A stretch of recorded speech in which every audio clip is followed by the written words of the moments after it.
बिस्मिल्लाहिर्रहमानिर्रहीम। अस्सलामु अलैकुम स्टूडेंट्स। आज मैं आपको दूसरा चैप्टर यूनिट 2 पढ़ाऊँगा। इसका नाम है काइनेमेटिक्स।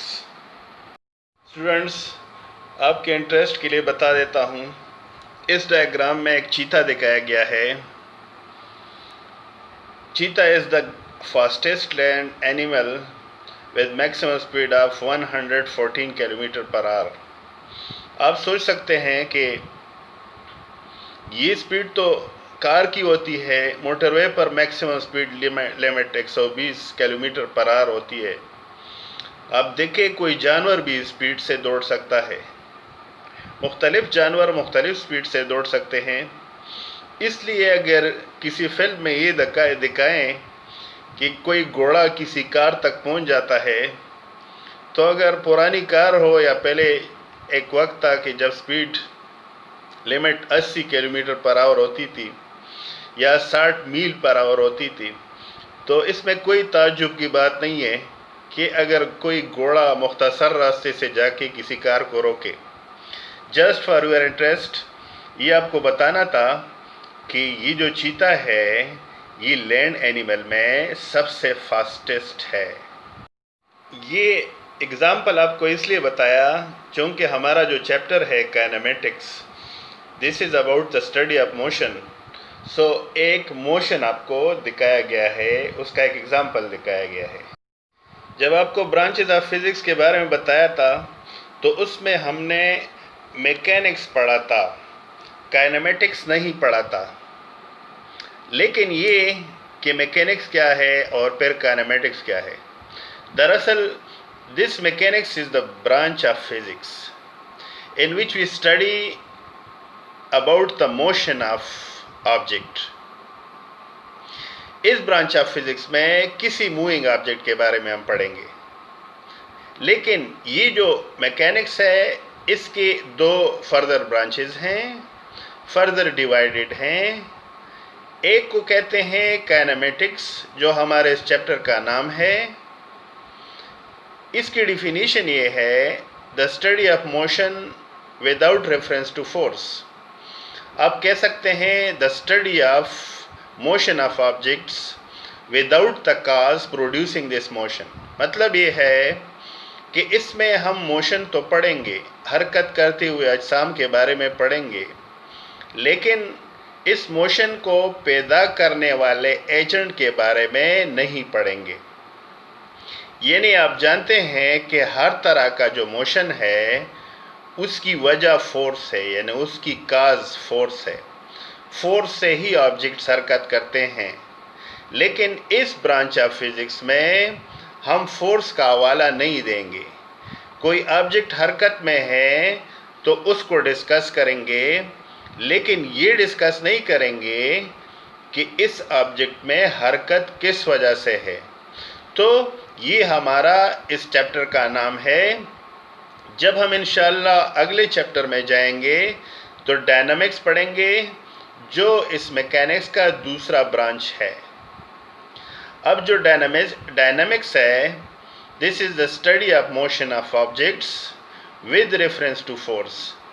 इसमें जब इंशाअल्लाह हम पढ़ेंगे तो मोशन के साथ फोर्स का हवाला भी देंगे, फोर्स को भी डिफाइन करेंगे और ये बताएंगे कि कैसे कोई मोशन फोर्स की वजह से पैदा होता है।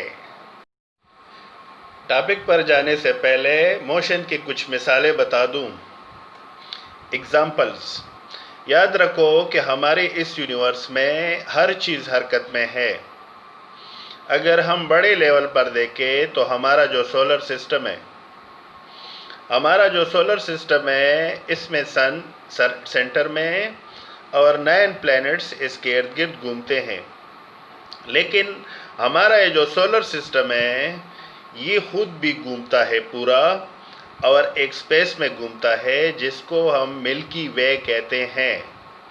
गैलेक्सी के बारे में आपको बताया था कि ग्रुप ऑफ स्टार है, तो उन ग्रुप ऑफ स्टार में हमारा सन भी है जिसको मिल्की वे कहते हैं। हमारा सोलर सिस्टम भी इसमें मौजूद है। चूँकि सारे प्लैनेट्स सूरज के गिर्द घूमते हैं, इसलिए हरकत है, मोशन है, ये मोशन ऑफ ऑब्जेक्ट है। फिर अगर हम देखें तो हमारी जो ज़मीन है इसमें दो तरह का हरकत है। एक ये कि स्पिनिंग करती है, दूसरा ये कि ये जो सूरज है उसके गिर्द घूमती है। जब हमारी ज़मीन एक रोटेशन पूरा करती है अपने एक्सिस के इर्द गिर्द, 24 घंटे गुजर जाते हैं, और जब हमारी ये ज़मीन सूरज के गिर्द पूरे एक दायरे में घूम लेती है तो 1 साल पूरा होता है। इसीलिए हम जो महीनों का और दिनों का हिसाब किताब लगा देते हैं, तो दरअसल ये हमारी इस ज़मीन की सूरज के गिर्द रोटेशन है। इसी तरह से अगर आप मून को देखें, मून ज़मीन के गिर्द रोटेट होता है, और उस मून से हम महीनों का जो इस्लामी महीना होता है या इस्लामिक कैलेंडर है, वक्त का हिसाब किताब लगा देते हैं। इसी तरह से लोग जो पीपल है, आप रोज़मर्रा ज़िंदगी में घर से बाहर निकलते हैं, चलते फिरते हैं, बाज़ार जाते हैं, स्कूल जाते हैं, तो आप एक तरह की हरकत में होते हैं। एनिमल्स भी सारे हरकत करते हैं, मुख्तलिफ़ तरह के एनिमल्स। इसी तरह हवा, ये जो ब्लोइंग विंड है उसमें एयर पार्टिकल्स हरकत में होते हैं। एक एग्ज़ाम्पल है मोशन का। पानी, जो मूविंग वाटर है, किसी दरिया में पानी, किसी नहर में पानी हरकत करता है, एन एग्ज़ाम्पल ऑफ मोशन है। सो ये और बहुत सारे एग्ज़ाम्पल्स हैं। ये तो बड़े लेवल पे हैं जो हमें नज़र आ रहे हैं, लेकिन जो एलिमेंट्री पार्टिकल्स हैं जिनमें इलेक्ट्रॉन, प्रोटॉन, न्यूट्रॉन शामिल है, आप जानते हैं कोई भी मैटर किसी एटम से बनता है, यानी एटमों से बनता है, और हर एटम के अंदर प्रोटॉन, न्यूट्रॉन, इलेक्ट्रॉन होते हैं। तो प्रोटॉन और न्यूट्रॉन न्यूक्लियस के अंदर और उसके बाहर इलेक्ट्रॉन रोटेट करते हैं। सो इलेक्ट्रॉन्स भी हरकत में हैं।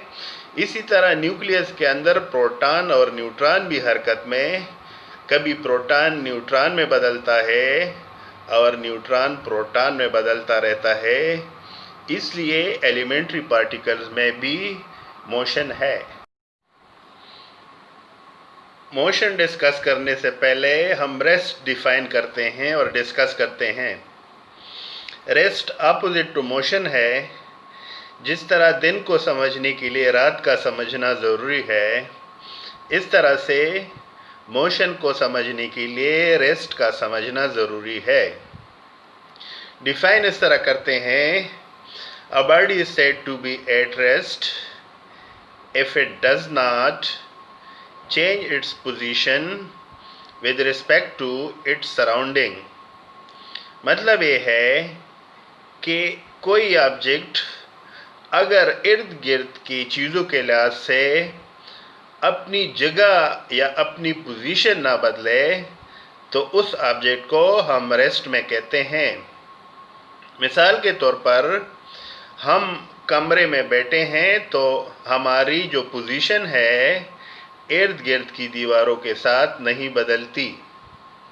कोई बस है जो कि अड्डे में खड़ी है, तो उसकी पोजीशन चूँकि इर्द गिर्द की चीज़ों के लिहाज से नहीं बदलती है, तो हम उसे रेस्ट कहते हैं। कोई ट्रेन है, अगर उसकी पोजीशन प्लेटफॉर्म से चेंज नहीं होती, तो उस ट्रेन को हम एट रेस्ट कहते हैं। सो रेस्ट भी है। बहुत सारे ऑब्जेक्ट्स ऐसे भी होते हैं जो रेस्ट में भी होते हैं, लेकिन चूँकि कहते हैं कि हरकत में बरकत होती है, रेस्ट में कोई ऑब्जेक्ट अपनी जगह पर होता है, इसलिए इसके आगे हम मज़ीद नहीं पढ़ेंगे, लेकिन मोशन के बारे में डिटेल से पढ़ेंगे। इस तरह मोशन को समझने से पहले पोजीशन भी समझना चाहिए। पोजीशन की डिफिनीशन ये है, the location of object relative to some reference. इसका मतलब ये है कि किसी ऑब्जेक्ट की पोजीशन किसी रेफरेंस पॉइंट से, रेफरेंस को हम हवाला भी कहते हैं। इस लोकेशन और रेफरेंस को मैं आपको एग्जांपल से समझा देता हूँ। मिसाल के तौर पर क्लास के अंदर टीचर्स पोजीशन है। आपकी क्लास में टीचर कहाँ खड़ा है, बोर्ड से दूर या बोर्ड के करीब। सो जो वाइट बोर्ड है या ब्लैक बोर्ड है ये रेफरेंस है, और आपकी टीचर की जो लोकेशन है वो बोर्ड के पास या बोर्ड से दूर है। इसी तरह से यूर स्कूल पोजीशन, आप किसी को अपने स्कूल का एड्रेस बता देते हैं, पोजीशन बता देते हैं, तो आप कहते हैं कि हमारा जो स्कूल है बाबूगढ़ में जो मुस्लिम कमर्शियल बैंक है या मीज़ान बैंक है उसके सामने है। सो ये जो मीज़ान बैंक या मुस्लिम कमर्शियल बैंक आप बताते हैं ये रेफरेंस है, और वहाँ पे आपकी स्कूल का पोजीशन है।